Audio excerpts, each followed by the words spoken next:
ఉపాధ్యాయ మిత్రులకు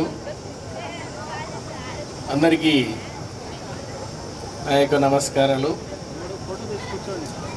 ఎన్నో వ్యయ ప్రయాసాల గురించి ఈ కార్యక్రమాన్ని సక్సెస్ఫుల్గా జరగడానికి కారణభూతమైనటువంటి విద్యార్థులందరికీ నా యొక్క శుభములు తెలియజేస్తున్నాను. ఒక కార్యక్రమాన్ని నిర్వహించాలంటే చాలా కష్టం. ఎన్నో వనరులను సమకూర్చుకోవాలి. ఇంతమంది స్నేహితులను, మీ స్నేహితులను, మా విద్యార్థులను ఎక్కడెక్కడో మారుమూల ప్రాంతాల్లో ఉంటారు. మరి వారి అడ్రస్లు సేకరించి వారితో కాంటాక్ట్ చేసి ఇంతమందిని గ్యాదర్ చేయగలగడం అనేది సామాన్యమైన విషయం కాదు. పేర్లు చెప్తే బాగుండదేమో, కొద్దిమంది పేర్లే. అందులో ప్రధానంగా అందరూ ఎవరి పేరు చెప్తున్నారు? కృష్ణారెడ్డి అంటున్నారు, కృష్ణారెడ్డి, తర్వాత శివశంకర్ రెడ్డి. అంటే మిగతా వాళ్ళు తక్కువ అని కాదు, కానీ ప్రధాన భూమిక పోషించినటువంటి వీరిని అభినందించక తప్పదు. ఎందుకంటే గతంలో ఇది నేను మూడోసారి ఇక్కడికి రావడం, ఈ విద్యార్థుల సమ్మేళనానికి గెట్ టుగెదర్కి రావడం మూడోసారి. గతంలో మీ సీనియర్స్ 2 సార్లు జరిపించారు. కానీ ఇది ఒక ప్రత్యేకమైనదిగా చెప్పాలి. ఎందుకంటే శివశంకర్ రెడ్డి మిలిటరీ మ్యాన్ కాబట్టి మిలిటరీ డిసిప్లిన్ పాటించినట్టున్నాడు.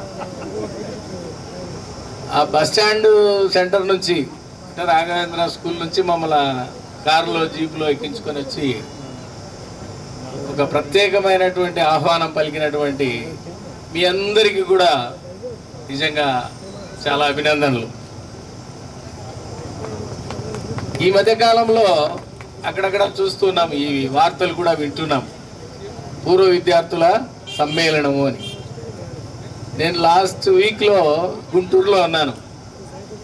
మా పెద్దబ్బాయి గుంటూరులో ఉంటాడు కాబట్టి అక్కడ ఉద్యోగం చేస్తున్నా, అక్కడికి వెళ్ళాను.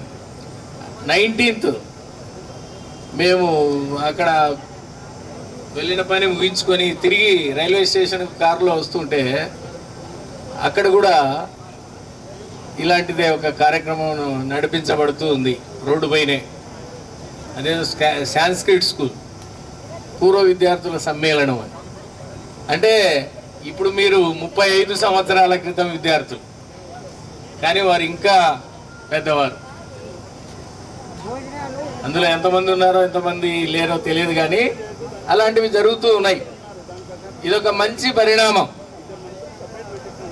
మనకు చదువు చెప్పినటువంటి విద్యార్థులను, గురువులను విద్యార్థులు గుర్తుపెట్టుకొని గౌరవించడం అనేది చాలా గొప్ప విషయం. మేము పనిచేసినటువంటి 85 నుండి 90 అంటే వన్ చెంప పగిలినట్టే. అప్పుడు బాగా చూసి చూసి చేది వాడు చేయి పెడితే కనుక చేది అని పాటన కొట్టేవాడు. అది సామాన్యమైన దెబ్బ కాదు.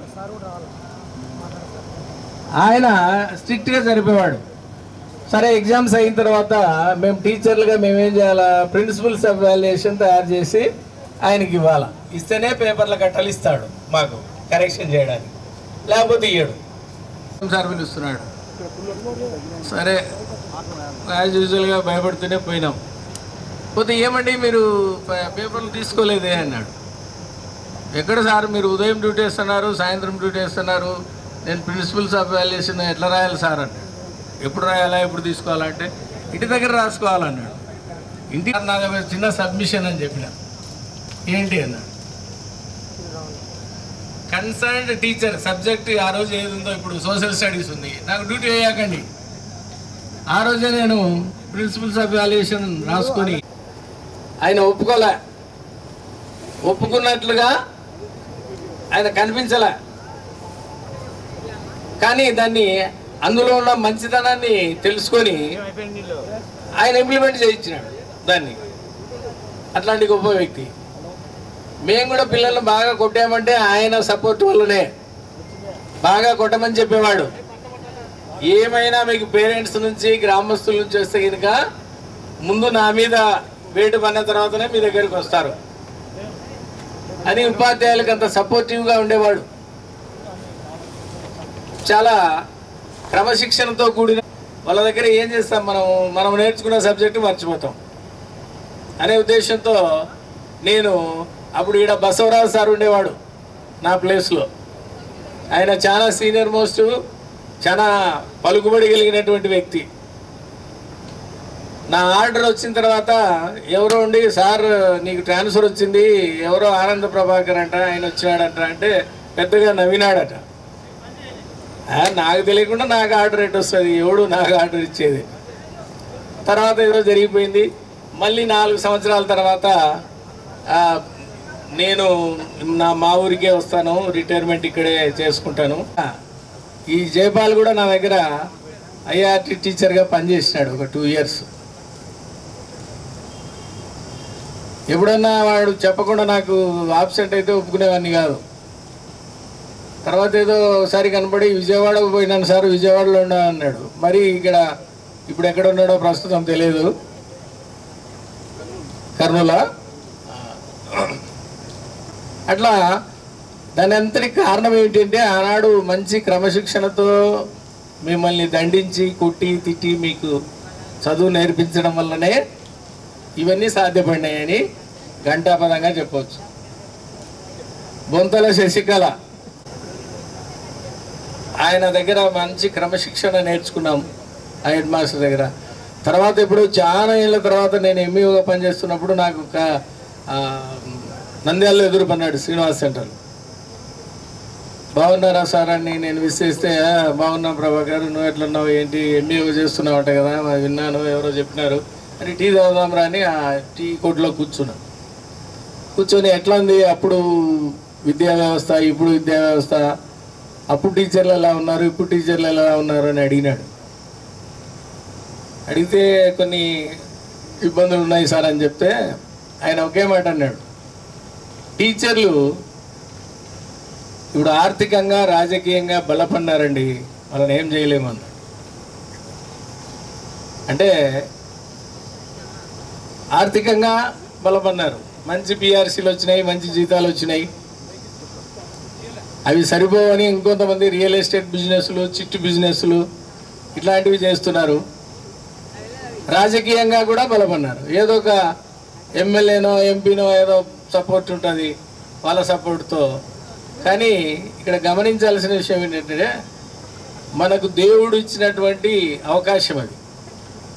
అందరూ టీచర్లు కాలేరు.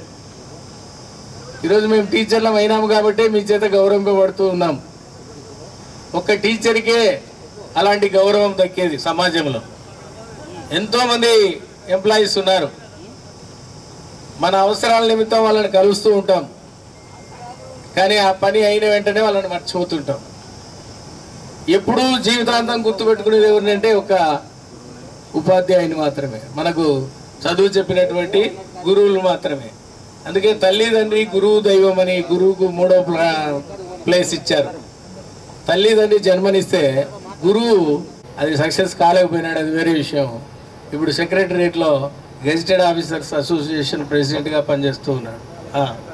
ఎస్, మీ ఊరే కదా మామలా.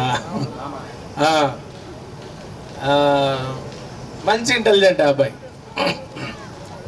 అక్కడ ఇంకొక అబ్బాయి శివయ్య అనే అబ్బాయి కూడా ఉండే. శివయ్య, ఈ వెంకటకృష్ణయ్య, నాగలింగి, రైట్. వీళ్ళంతా బాగా చదువులో ముందుండేవారు.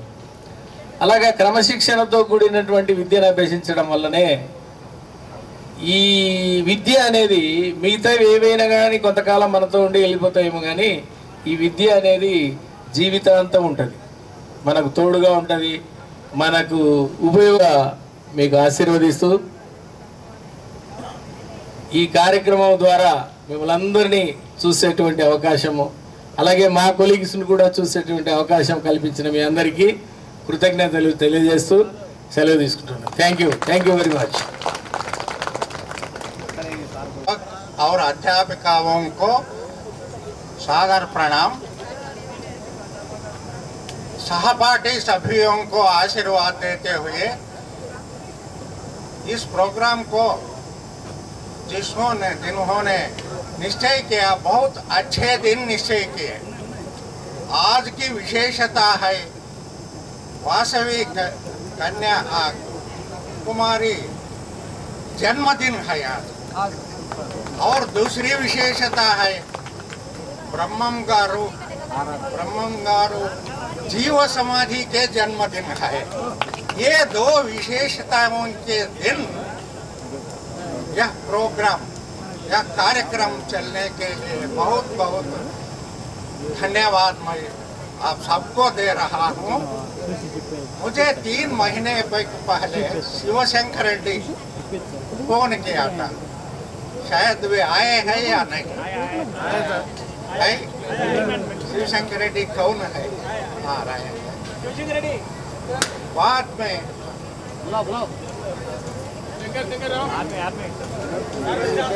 मेरे सर आप ही 3 महीने के पहले ही मुझे फोन किए। बाद में madam teacher Malleswari madam phone किए थे। बाद में शंकरैया इसी गांव का, इन तीनों के द्वारा इंफॉर्मेशन मुझे मिला। मुझे बहुत खुश हुआ। कभी यह बल्लात्मपुर मैं आना चाहता हूँ तो एक दिन महानंदी में रहकर दूसरे दिन इधर आते आऊँगा। इस प्रकार मैं यहाँ जो विद्या आप सबको पढ़ाया, मैं विद्या के बारे में आप लोगों से कुछ प्रश्न पूछते हो, आप बोल सकते हैं। यह विद्या कोई चोर चुरा ले जाता है नहीं, धूप को सूख जाता है नहीं, बरसात को भीगता है नहीं। यह विद्या कोई भाई हिस्सा बांट लेता है। आप भी समझिए, कोई भाई दो भाई है, बड़ा भाई बहुत बड़ा विद्या पाकर कमाता है, वह दूसरे भाई को नहीं देता, जो कमाता है उसी को ही मिलता है। इस प्रकार विद्या धन अन्य कोई भी लेने वाला धन नहीं है। आप सब जो विद्या धन कमा लिए है, आपके लिए, आपके परिवार के लिए ही उपयोगी होगा। देखिए, मेरा बेटा आपका सहपाठी दिवाकर है, वह 1997 में गुजर गया। उसके बाद 20 साल में छोटे बेटे को शादी हुआ, उसे एक बेटा पैदा हुआ। सेकंड बेटे का नाम दिवाकर था। अब जो बेटा छोटे बेटा पैदा, उसका नाम किरीट कुमार रेड्डी। आप लोगों में ही सुबह से फिरता ही रहा।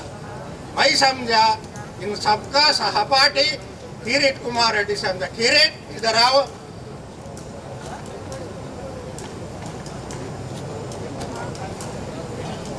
यही छोटे बेटे का पुत्र है।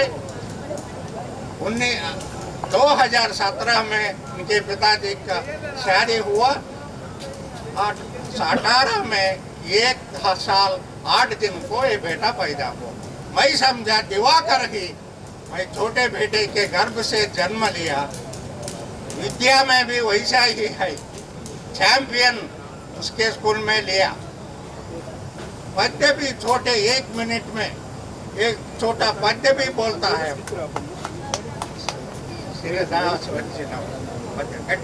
సిరిదా వచ్చిన వచ్చును సలలితముగా నాడికేల సలలిము భంగిన్ సిడిదా పొంగిన వెలగ పండు కరణిని సుమతి।